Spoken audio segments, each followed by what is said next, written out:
Tonight, it's a mess, but it could have been a catastrophe and the clean-up will take all week. It's a baptism of fire for our new rail boss who has the worst job in Sydney. Also, a record number of women in Kevin Rudd's new cabinet.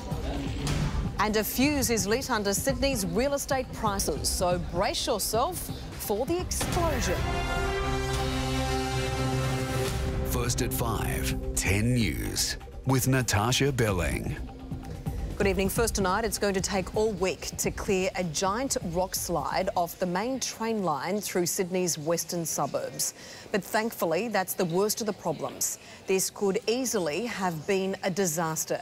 It happened at the Harris Park station last night, just one stop short of Parramatta, which would have been packed with commuters during the peak period. CHRISTIEN GARIS is there for us tonight. CHRISTIEN, it's horrible to think what we would have been dealing with today if there was a train at the station where this happened.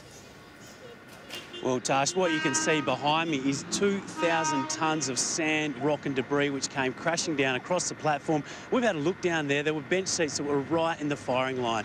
So it doesn't take much to imagine the disaster that would have unfolded had it been a busier time.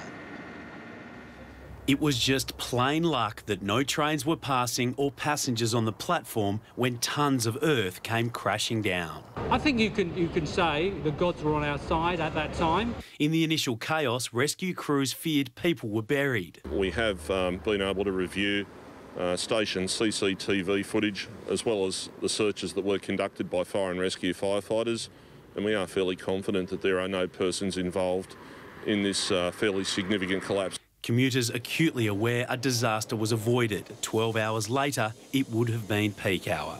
Usually I stand near there, so I think I was lucky.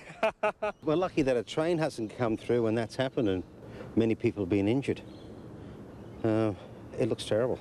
Torrential rain is being blamed for loosening the ground beneath the road, proving too much for the 30-year-old retaining wall. Nearly 3 hours after the first section of wall fell, another came tumbling down. It's led some commuters to question if there's other vulnerable sections along the city's rail lines. As a local resident here, I feel a bit, not that safe. An independent inquiry is now underway. I've asked my guys to make sure similar sites is rechecked again to make sure that we don't have any other areas of concern. The line will remain closed all week. Now, we are just starting to see a few delays. Commuters have been warned to expect 10 to 15-minute delays, especially in the afternoon. That'll continue through the week, so people should take that into account. Good advice. Thank you, CHRISTIEN.